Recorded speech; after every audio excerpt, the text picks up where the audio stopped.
여러분, 우리는 지금 계속해서 야고보서 말씀을 나누고 있는데, 야고보서의 주제는 행함으로 입증되어야 하는 참된 믿음이라고 했습니다.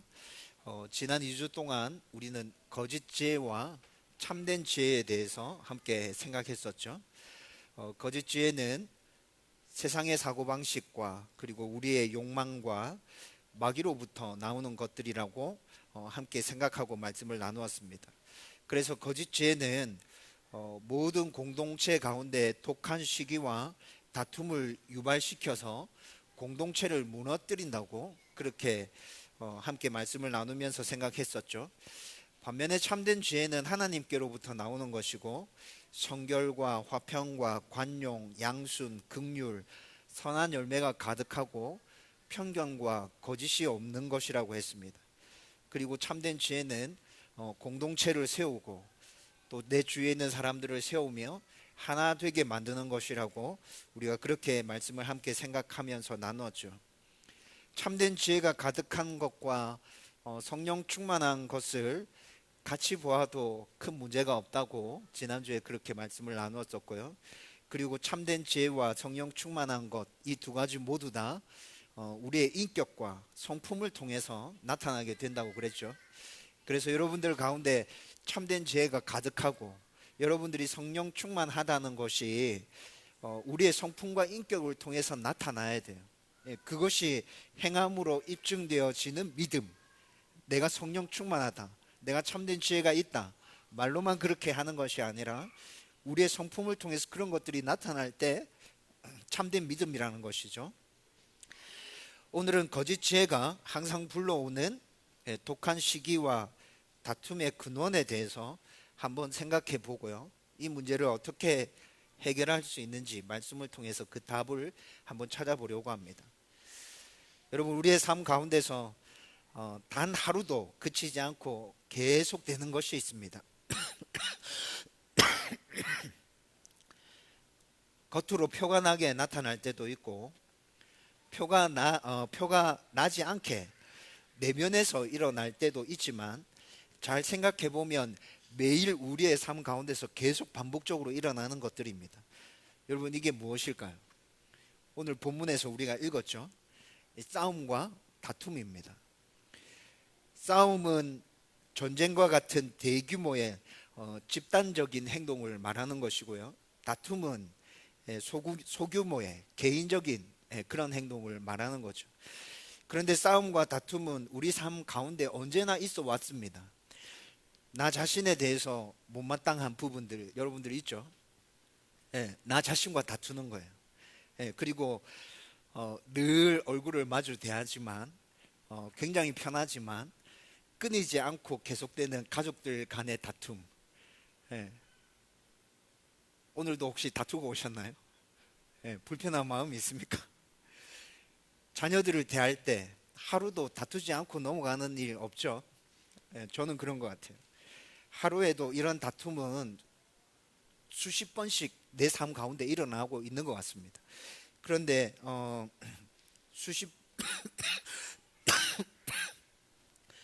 번씩 일어나는 이 다툼이 한두 번 정도 바깥으로 표출되는 것 같아요. 내면에서 주로 많이 해결되어지고 그리고 내가 속한 공동체에서 바라는 것들을 얻기 위해서 혹은 나라와 나라 간의 이익을 얻기 위해서 아주 치열하게 싸움이 전개되어지고 있습니다. 총을 들고 싸우는 것은 아니지만 이런 싸움들은 전 세계에서 지금 동시에 일어나고 있는 중이죠. 문재인 대통령이 오늘 싸움하러 미국으로 떠났습니다. 치열하게 한판 붙고 오겠죠. 나라 대 나라, 경영자와 노조, 그리고 여당과 야당, 모든 갑과 을의 구조 안에 있는 그 사람들이 치열하게 싸우고 있습니다.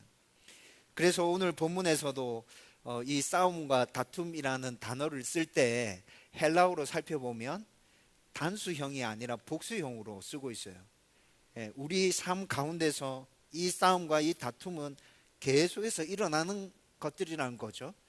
앞으로도 계속 일어나게 될 것이라는 것입니다. 그리고 싸움과 다툼으로 인한 피해가 얼마나 큰지 우리는 또한 잘 알고 있습니다. 싸움과 다툼으로 인해서 인명 피해는 말할 것도 없고, 물질적인 피해와, 그리고 사소하게 일어나는 다툼이라 할지라도 이 다툼으로 인해서 우리 내면 안에 일어나는 피해들은 말로 표현할 수 없는 것들이죠. 환경 파괴, 이런 것들 굉장히 심각하죠. 여러분, 이런 것들이 좀 구체적으로 잘 정리되어져서 우리의 눈으로 확인할 수 있도록 이렇게 발표된 것들이 있습니다. 주로 전쟁과 관련한 통계들인데요. 세계 1차 대전, 세계 2차 대전, 우리나라에 있었던 6.25 전쟁, 이런 전쟁들에 대해서 그 피해가 얼마나 심각했는지 조사해서 자료로 발표된 것들이 있어요. 전사자가 몇 명이고 부상자는 몇 명인지, 재산상의 피해는 얼마나 났는지, 그리고 이 전쟁으로 인해서 사회 전반적으로 어떤 피해를 입게 됐는지, 그런 것들이 조사되어져서 발표되어져 있습니다. 앞으로도 싸움과 다툼은 우리 삶 가운데서 끊이지 않을 것이고, 이로 인한 피해도 계속 생겨나게 될 것입니다. 여러분, 이런 싸움과 다툼은 거짓 지혜가 불러오는 것이라고 했는데, 그러면 근본적인 근원은 어디일까요? 이 싸움과 다툼은 거짓 지혜가 불러오는 것인데 근본적인 근원이 있을 거잖아요.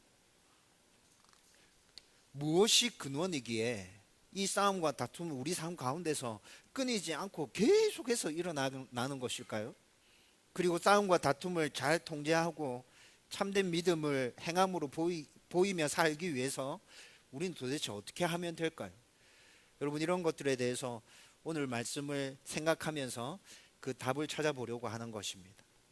여러분, 우리 인생에서 끊임없이 나타나는 싸움과 다툼의 근원을 1절 말씀에서 굉장히 명확하게 밝혀주고 있거든요. 1절 말씀 우리 같이 한번 읽어보십시다. 다 같이 읽습니다. 시작.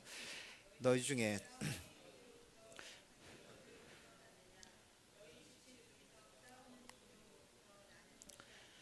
아멘. 여러분, 이 말씀은 싸움과 다툼이 어디서부터 나느냐고 질문한 후에 이 싸움과 다툼은 정욕으로부터 나오는 것이라고 답하고 있죠. 여러분, 우리 삶에 끊이지 않는 싸움과 다툼은 우리의 정욕에서부터 시작되어지는 것입니다. 여기서 말하는 정욕은 우리의 삶에서 모든 쾌락을 추구하는 성적인 욕망을 포함해서 무절제하고 감각적인 욕망을 다 말하는 것입니다. 조금 넓은 의미로 확대시키면 세상적이고 헛된 소망, 그리고 끊임없는 욕구, 이런 것들을 뜻하고 있거든요. 그런데 이 같은 그릇된 열망은 결국 극심한 부패와 죄악을 초래하게 됩니다. 넓은 의미에서 말하는 정욕, 세상적이고 헛된 소망은 어떤 것이겠습니까? 여러분, 세상적이고 헛된 소망 이러면 구체적으로 이렇게 탁 잡히는 게 없잖아요. 그렇죠? 저는 성경에서 말씀하고 있는 이런 것들이 구체적으로 딱 잡힐 때 훨씬 빨리 이해되어지고 말씀이 명확해지더라고요. 그래서 여러분들하고도 이런 것들에 대해서 깊이 생각하고 함께 나누려고 그래요. 제가 생각해 볼 때 세상적이고 헛된 소망, 굉장히 단적으로 돈이면 다 된다는 생각이 세상적이고 헛된 소망이 아닌가라는 생각을 하게 됐습니다.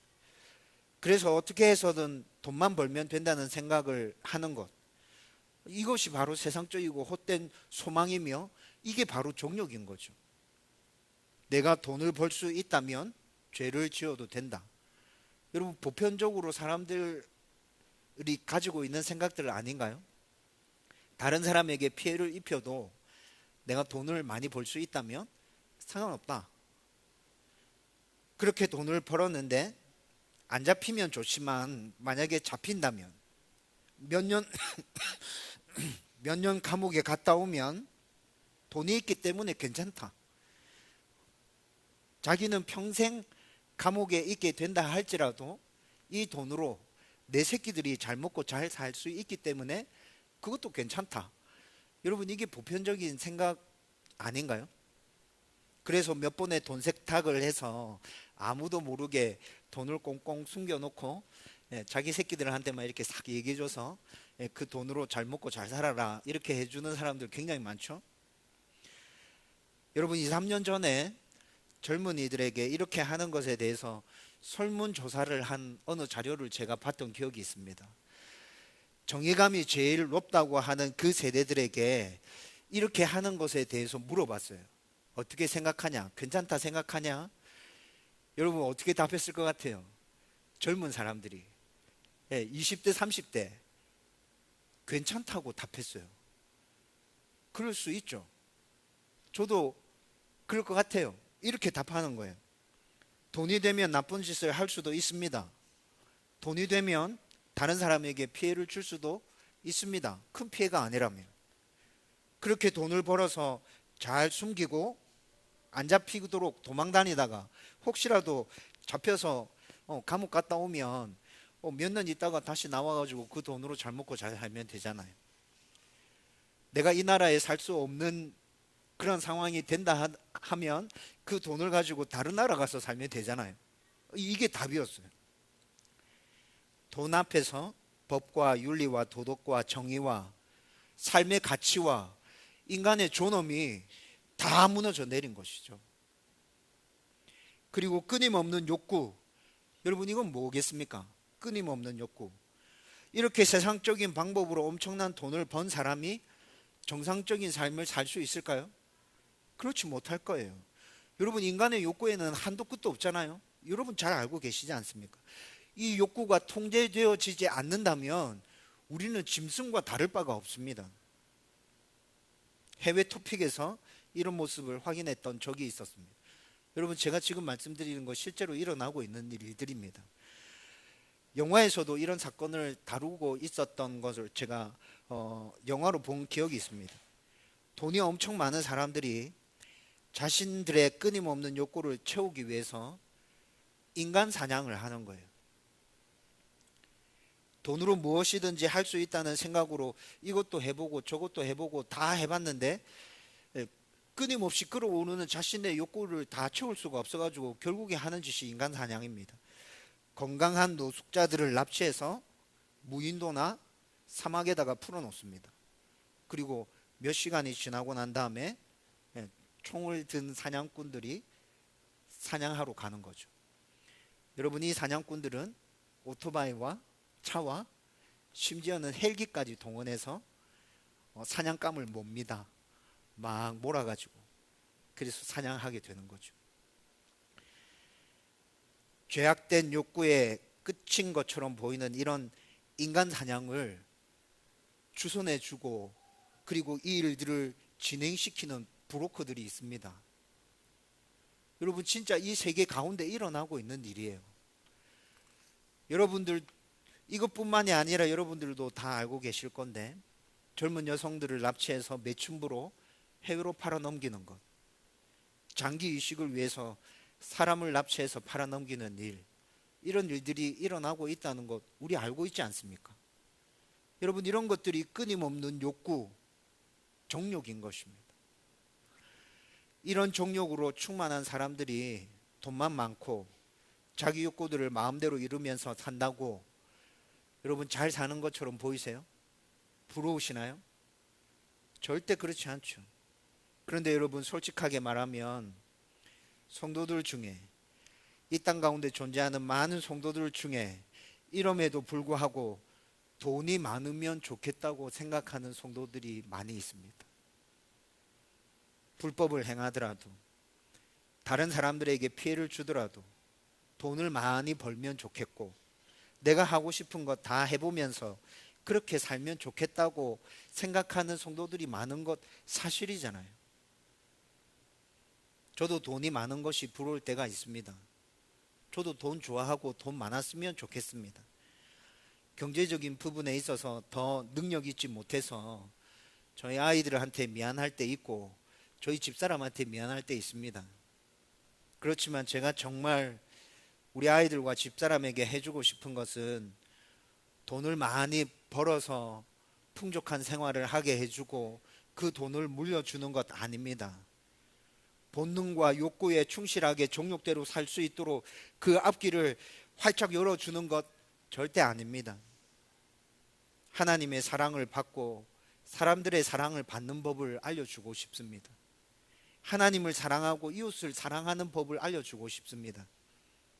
하나님의 말씀을 통해서 모든 삶의 문제들을 풀어갈 수 있는 지혜를 알려주고 싶어요. 제가 이렇게 잘하는 것은 아니지만, 저도 지금 이렇게 살려고 노력하고 있는 중이지만, 나의 모습을 통해서 우리 아이들이 그리고 제 집사람이 조금이라도 이런 것을 알 수 있으면 좋겠다, 저는 그렇게 바라고 소원하고 있습니다. 이런 것들이 사람을 사람답게, 성도를 성도답게 살게 해주는 것이라 생각하기 때문에 그렇습니다. 과연 이 세상의 정욕으로 가득 찬 이들이 얼마나 가치 있고 행복한 삶을 살 수 있을까요? 그렇게 물려준 돈을 받고 자라난 그들의 자녀들이 얼마나 선한 영향력을 끼칠 수 있는 사람으로 잘 자라나 있을까요? 제가 아는 세상적인 지식과 성경적인 지식을 통틀어서 이 질문 앞에 대답을 해본다면 절대로 행복할 수 없고 절대로 선한 영향력을 끼치는 사람으로 설 수 없다는 것이 저의 답입니다. 그런데 이런 정욕은 아주 나쁜 사람에게만 있는 것이 아닙니다. 모든 사람들에게 다 있는 것이죠. 저와 여러분들 안에도 이 정욕이 있잖아요. 나에게 이런 정욕이 있다는 것을 우리는 어떻게 알 수 있습니까? 오늘 본문에서 모든 사람에게 나타난다고 하는 싸움과 다툼을 살펴보면 내 안에 이런 정욕이 있다는 것을 우리는 발견하게 됩니다. 내가 왜 싸웠는지, 왜 다투었는지 깊이 생각해 보십시오. 내 삶에서 끊이지 않고 일어나는 싸움과 다툼을 잘 살펴보면 그 안에 나의 정욕이 있음을 우리는 발견하게 된다는 것이죠.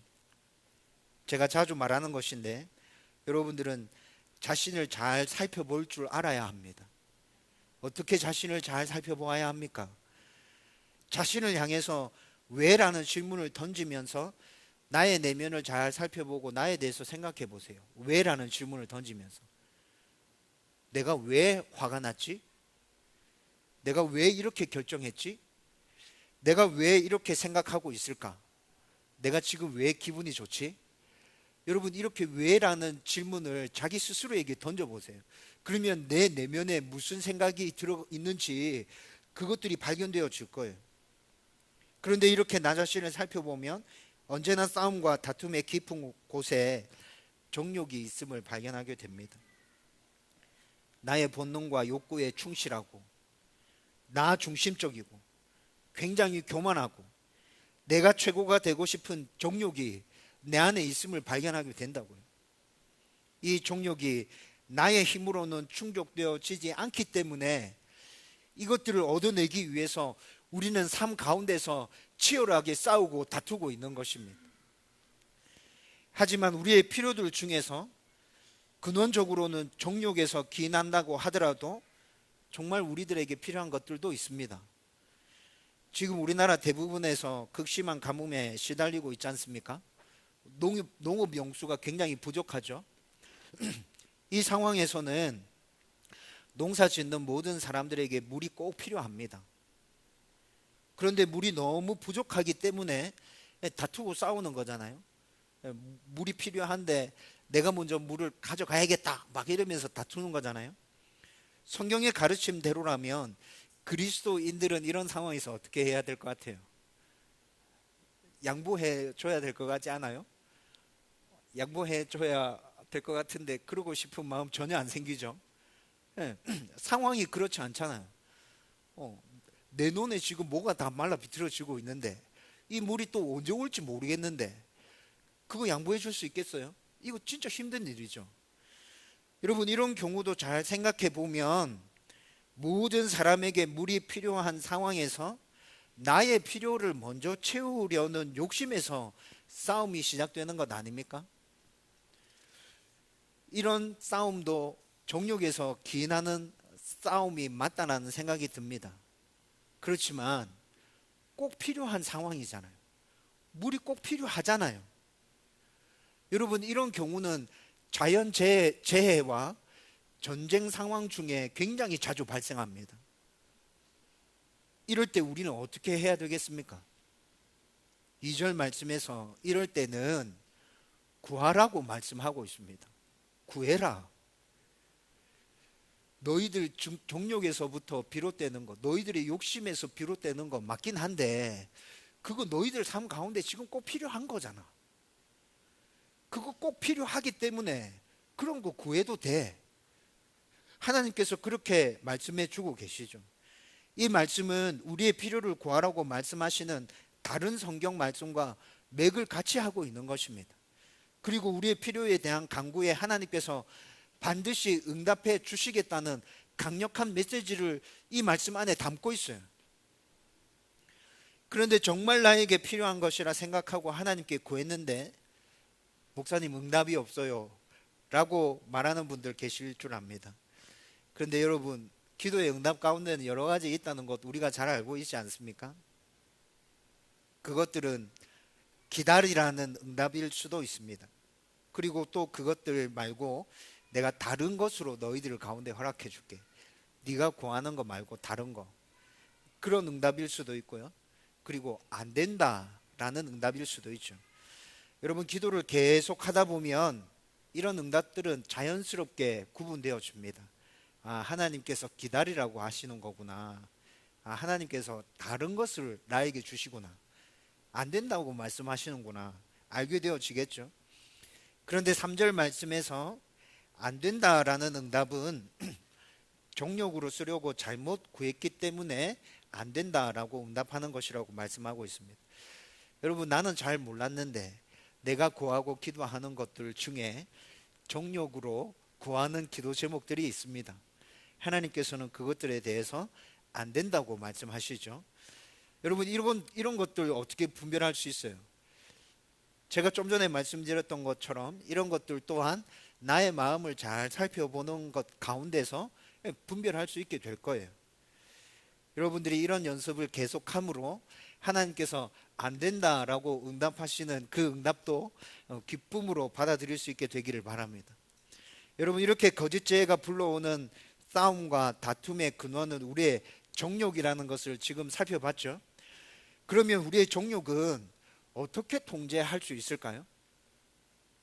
6절과 10절 말씀에서 이 정욕을 통제할 수 있는 방법으로 하나님께서 우리 가운데 말씀해 주시는 것은 겸손입니다. 6절과 10절 말씀 우리 같이 한번 읽어보십시다. 다 같이 읽습니다. 시작. 그러나 더욱 큰 은혜를 주시나니 하나님이 교만한 자를 물리치시고 겸손한 자에게 은혜를 주신다 하였느니라. 주 앞에서 낮추라. 그래야면 주께서 너희를 높이시리라. 아멘. 여러분, 정욕을 통제하기 위한 방법을 말씀하시면서 6절에 처음 통제하기 위한 방법 처음 말씀하시면서 겸손에 대해서 말씀하시죠. 그리고 여러 가지 방법들을 쭉 얘기하고 난 다음에 10절 마지막 부분에 또 겸손할 것에 대해서 말씀하고 있습니다. 이것이 무엇을 의미하는 거예요? 정욕을 통제하는 분명한 방법은 겸손이라는 것이죠. 그런데 정욕을 통제하기 위해서 왜 겸손하라고 말씀하고 있습니까? 지난번에도 잠깐 설명한 적이 있는데 우리의 정욕에서 아주 큰 비중을 차지하고 있는 것이 교만입니다. 인류의 첫 조상 아담과 하와가 왜 범죄하게 되었습니까? 하나님과 같이 되려고. 교만이죠. 여러분, 바벨탑 사건이 왜 일어났죠? 하나님 있는 곳에 이르기 위해서. 교만이죠. 여러분, 사사기에서 이스라엘 백성들이 어떻게 범죄했다고 말씀하고 있습니까? 각각 자기 소견에 옳은 대로. 교만이죠. 다 교만에 대해서 얘기해 주고 있어요. 여러분, 이렇게 우리의 정욕에는 교만이 아주 큰 비중을 차지하고 있고 그 핵심에 자리 잡고 있습니다. 그러면서 7절에서 9절 말씀 가운데서는 이렇게 우리의 정욕에 교만이 큰 비중을 차지하고 있기 때문에 겸손해야 되고, 그렇게 겸손하기 위해서는 이렇게 해야 된다라고 구체적으로 말씀해 주고 있습니다. 여러분, 7절 말씀 우리 같이 읽어보십시다. 다 같이 읽습니다. 시작.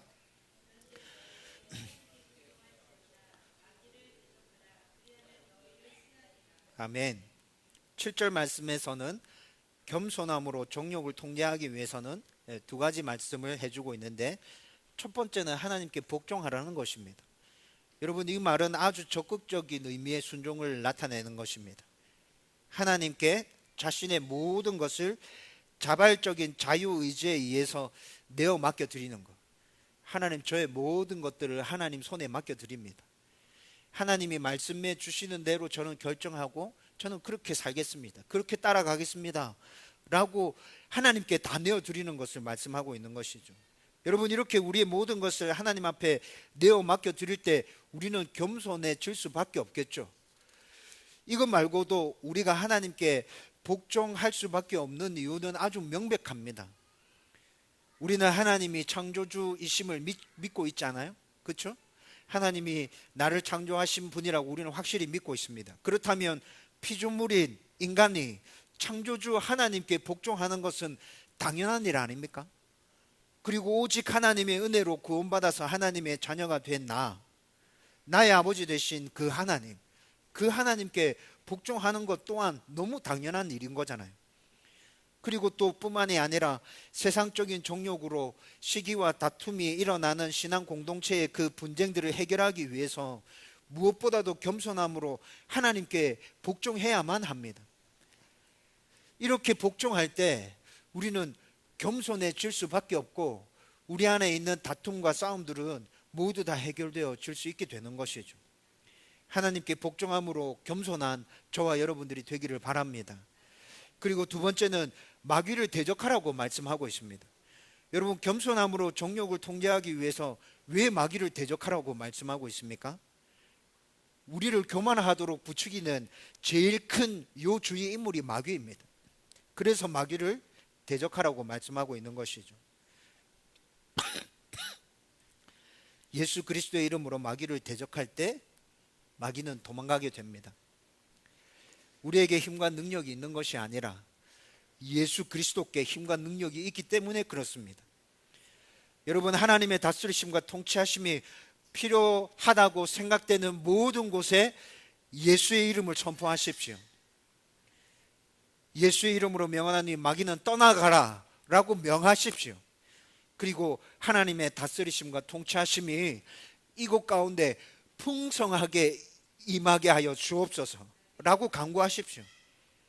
하나님의 통치가 필요한 모든 곳에서 예수의 이름으로 마귀를 대적하는, 그리고 하나님의 다스리심과 통치하심을 선포하는 저와 여러분들이 되기를 바랍니다. 이제 8절 말씀을 같이 읽어보십시다. 8절 다 같이 읽습니다. 시작.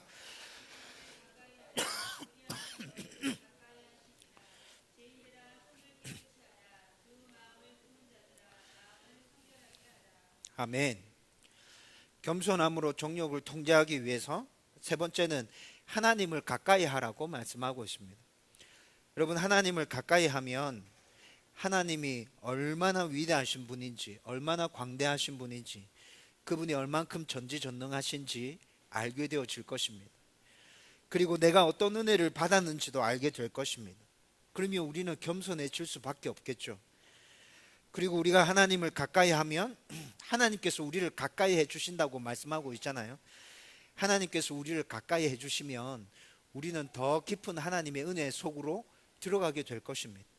하나님의 깊은 은혜를 계속 경험하고 있는 사람이라면 절대로 교만해질 수 없습니다. 그래서 날마다 하나님을 가까이 함으로 하나님을 더 깊이 경험해라고 말씀해 주고 있는 것이죠. 여러분, 하나님을 더 깊이 경험하는 저와 여러분들 되기를 바랍니다. 그리고 겸손함으로 정욕을 통제하기 위해서 네 번째, 죄를 멀리하고 회개해야 함을 말씀해 주고 있습니다. 8절 후반부에서 쭉 연결되는 말씀인데 9절 말씀 우리 같이 한번 읽어보십시다. 9절 읽습니다. 시작.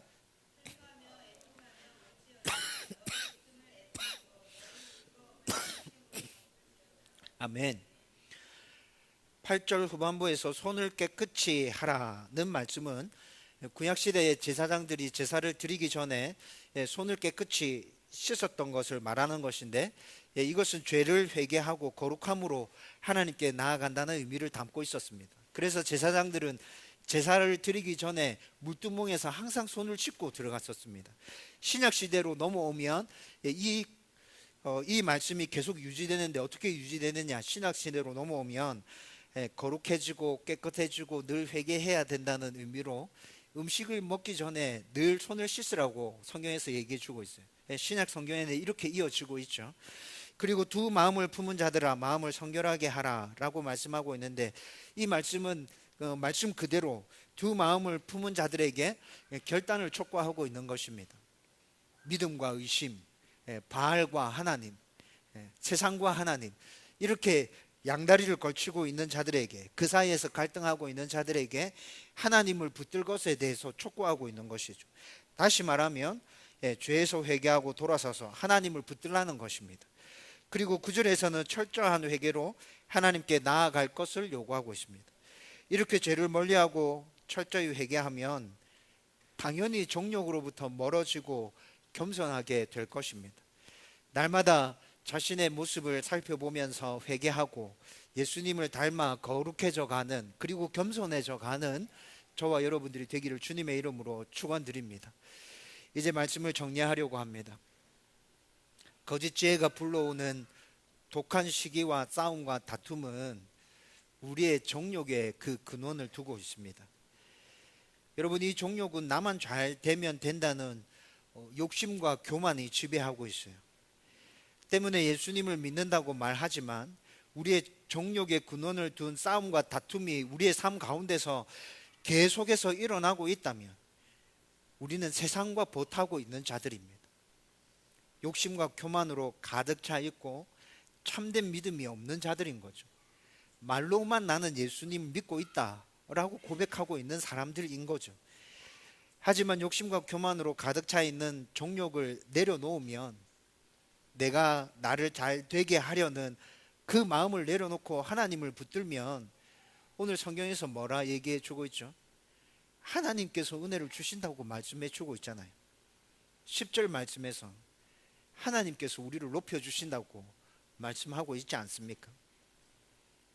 여러분, 그렇게 하기 위해서 겸손하라고 말씀하고 있습니다. 하나님께 복종하고 마귀를 대적하고 하나님을 더욱 가까이 하라고 그렇게 말씀하고 있습니다. 그리고 죄를 철저히 회개하고 멀리하라고 그렇게 말씀해 주고 있습니다. 그러면 겸손함으로 너희들의 정욕을 통제할 수 있을 것이라고 오늘 말씀이 우리 가운데 그렇게 얘기해 주고 있잖아요. 정말 겸손함으로 정욕에서부터 비롯되어지는 싸움과 다툼을 통제할 수 있는 저와 여러분들 되기를 바랍니다. 조금만 더 생각해보고 조금만 더 인내하고 겸손함으로 모든 문제들을 풀어갈 수 있는 저와 여러분들 될 수 있었으면 좋겠습니다. 여러분들이 이렇게 하나님을 붙들 때 하나님께서 여러분들 높여주실 것입니다. 이런 복을 받아 누리는 저와 여러분들이 되기를 주님의 이름으로 축원드립니다. 아멘.